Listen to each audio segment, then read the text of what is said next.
भद्रं नो अभिवादयमनः।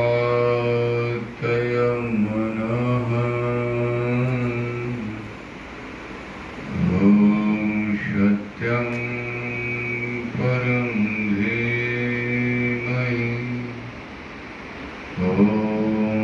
शान्ति शान्ति शान्ति।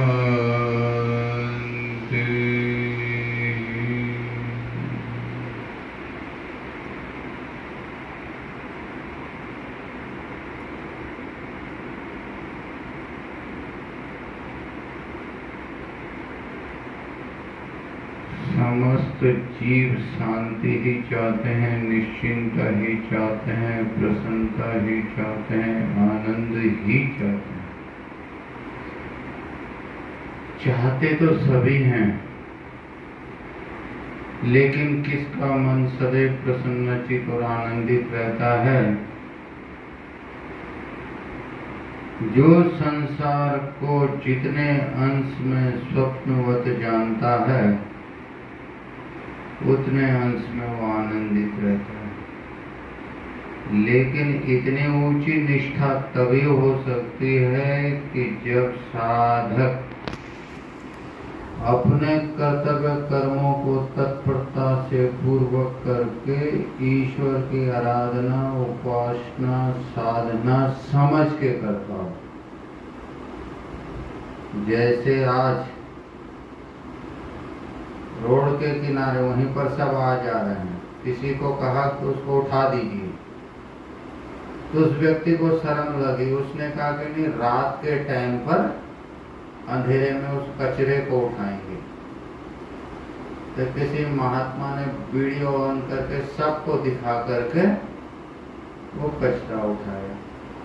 उसको बोलते हैं आध्यात्मिकता, क्योंकि कहा गया कि यद्यदाचरति श्रेष्ठ तत्तदेवेत्रो जना सत्प्रमाणं कुटे लोकस्तदा अनुवर्तते।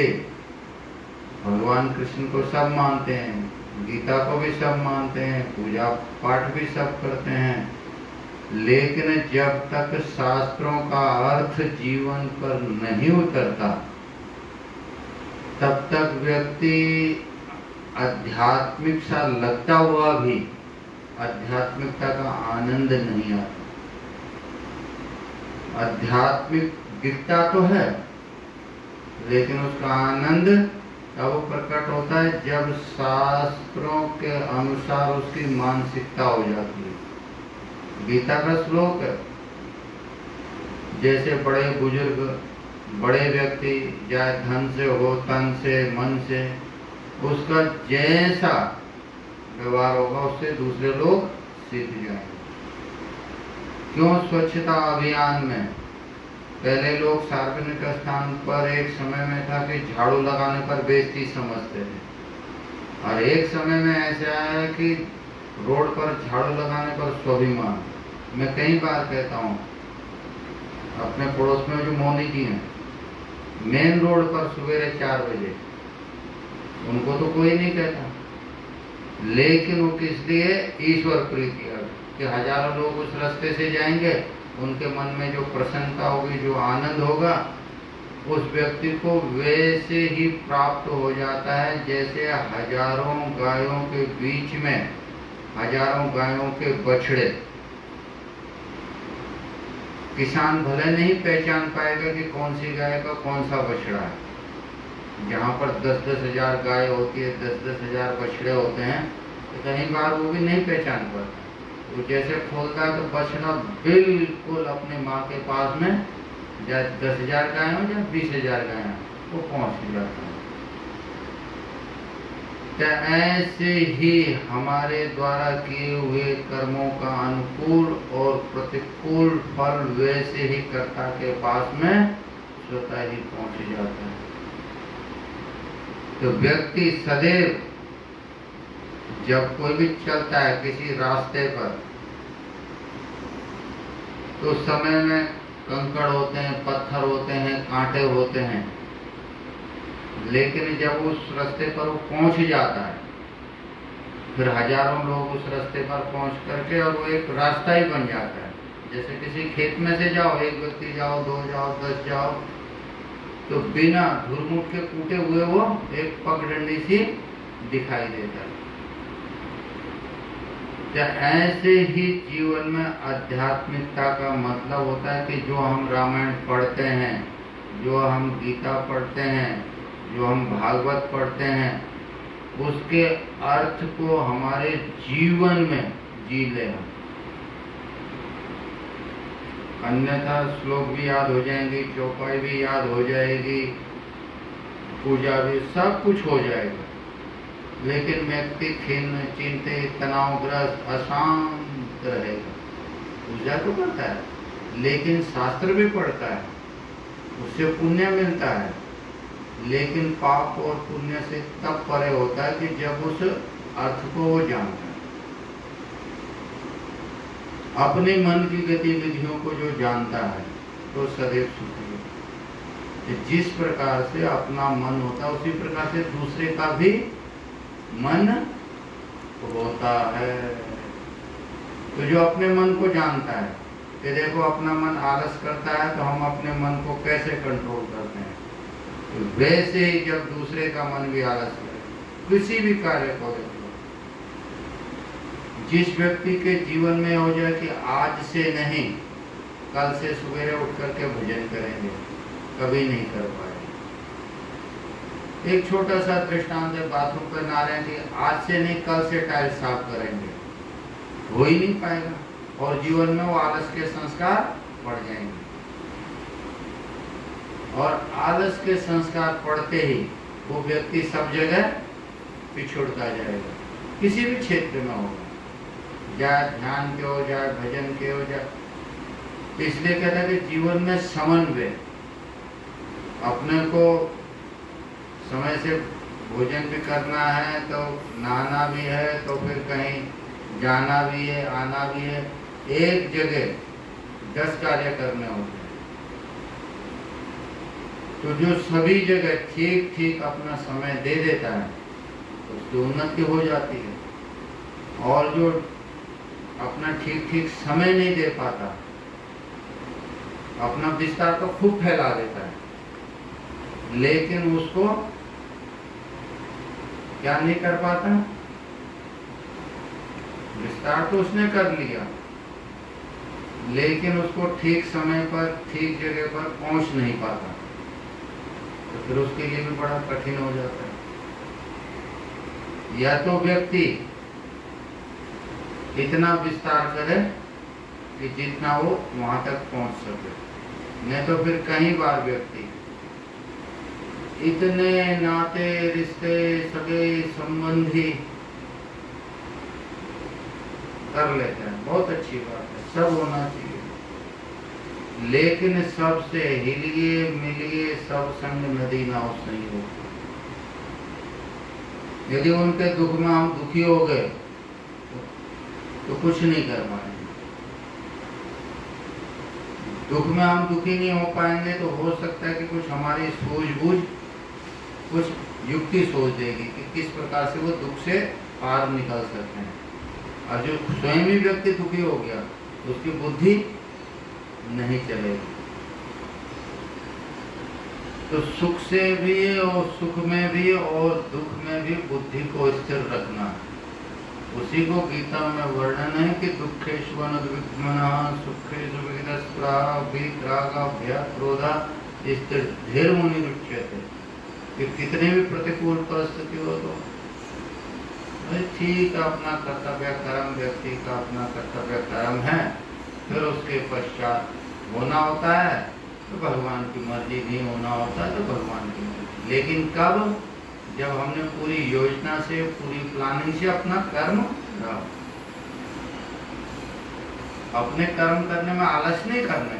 जैसे कई बार होता है कि सब करा लेते हैं, ऑपरेशन भी इत्यादि सब कुछ करा लेते हैं, लेकिन भगवान को जो मंजूर रहता है तो उसमें ये नहीं व्यक्ति सोचे करे मैंने कुछ नहीं करा, ये नहीं करा।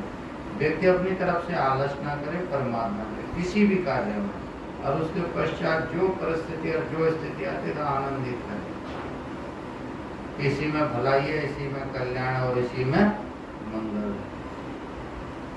और जब ये संस्कार जीव को पड़ जाएंगे तो शरीर तो यहीं दो मुट्ठी राख होकर के थोड़ा सा इधर उड़ेगा, थोड़ा सा उधर उड़ेगा, थोड़ी सी चपटी भर बच जाएगी तो गंगा जी में डाल देते। लेकिन जो उसके जो संस्कार हैं वो जीव के, वो तो राख नहीं होते। वो तो उस जीव को जो भी शरीर मिलेगा तो उस मानसिकता उस जीव के साथ में जाएगी। इसलिए कहीं देखते हो ना, पशु पक्षी भी, किसी पशु पक्षी को बिल्कुल चारा मिल रहा होता है, घास मिल रहा होता है, और किसी पशु पक्षी को दे डंडे, जो देखता है दे डंडे, तो उनको उस पशु योनि में तो नहीं सिखाया गया ना कि किसी को काटना नहीं है या किसी के साथ में प्यार से रहना है, वो नहीं सिखाया जाता।